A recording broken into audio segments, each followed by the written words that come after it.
Lifeguards are a crucial component of water safety, especially during the festive season.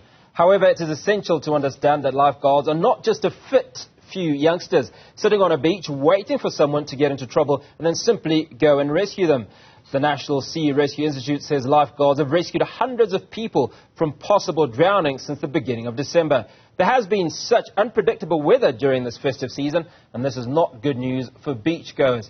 Joining us now is Ayres, Executive Director of Rescue Services at the National Sea Rescue Institute, and he'll tell us why they expanded into lifeguarding, some of the challenges they face and innovative solutions they are putting in place to keep beachgoers safe. Brett, good morning. Thanks for speaking to us. So, you watch Baywatch and you have this picture of a few fit youngsters sitting atop a high stool and waiting to see if there's anybody that needs attention. But it's a little bit more than that, the life of rescue services. Talk to us about that.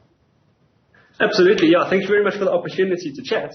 I think, yeah, one of the things, lifeguarding, it's been in the media and the social media over the last couple of weeks, and especially this time of year, a lot of people use the water. They go to the beach, and lifeguards is a topical thing. And I think it's a great opportunity just to sort of clear a lot of misconceptions about what lifeguards are. And the fact that lifeguarding is actually a service. It's a rescue service. They're essential personnel that keep literally hundreds of people safe when they go to the beaches around the country, in South Africa, all over the country. And different municipalities, different service providers provide lifeguarding services. And I think what we wanted to kind of just mention is the fact that lifeguarding isn't just about an individual person on a beach, but there's actually an entire system which makes a lifeguarding service effective. Now, let's talk about the typical lifeguard. What is he doing from the time that he gets onto the beach until he actually signs off for the day? Absolutely. And I think maybe just to correct you one thing there, lifeguarding is not an individual thing. It's very much a team game. And it's a team of lifeguards that sort of get together to make an effective service. So I think the first thing they'll do, obviously, in the morning, there's also management layers of lifeguarding. So there's managers, you kind of do briefings with a team of lifeguards that are there. They'll do hazard assessments to sort of check out the beach conditions for the day, determine safe swimming areas, determine unsafe swimming areas, make sure all the equipment is in order and working, test the communication systems. And then throughout the day, there's actually a rotation of different duties that different lifeguards do. So you'll have people who will be allocated to specifically go talk to beachgoers to sort of warn them of the hazards as a preventative action, for one thing. You'll have people who are sort of dedicated to watching a swimming area. You'll have certain people in better vantage positions, certain groups doing patrols. So there's a varied sense of the job for lifeguards. And throughout the day, there's a sense of rotation that they have to do. So they're not just doing the same thing all day, every day. They rotate through different functions.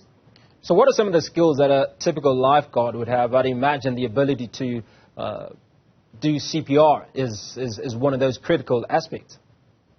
Absolutely, yeah. So I think a lot of people just sort of think that a lifeguard needs to be fit. They can swim and they can run. And yeah, that's absolutely essential, and no one's downplaying that. But in addition to that, there's also the rescue skills. There's the knowledge of what to do when you're in the water. How do you talk to people? How do you actually approach them safely? And even though you can be a great swimmer, the rescue skill to it is quite important. So it's how do you actually approach the person? How do you actually support them, get them back to the beach? First aid skills are critically important as well. So CPR is one thing. It's very, very important.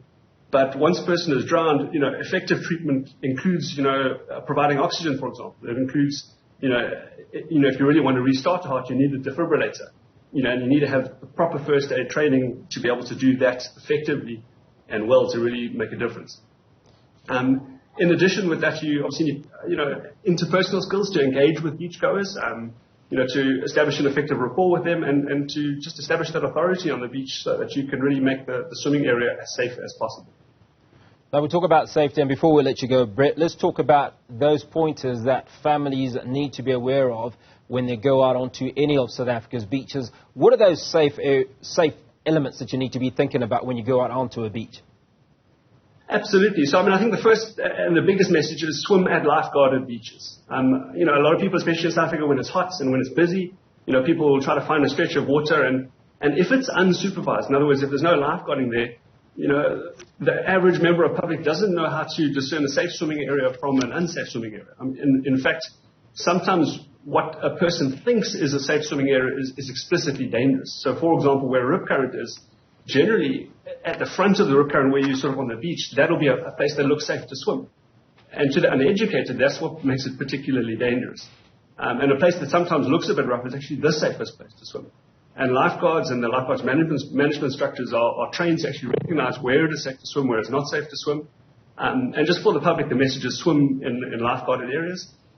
The second most important message is obviously alcohol and water. Alcohol and water activities are as dangerous as alcohol and driving. And I think that's really one of the messages we want to stress across is just do not combine alcohol with activities around or on the water, and whether that's swimming at the beach. And then the third aspect, which is really, really absolutely critically important, is the supervision of especially youngsters around the water. If you have youngsters in the water, obviously firstly at lifeguarded beaches, but secondly keep an eye on people who are unable to swim, so that they can enjoy splashing in the water under the supervision of lifeguards, but also just be watched and monitored. Brett Ayres is the Executive Director of Rescue Services at the National Sea Rescue Institute. Appreciate your time this morning.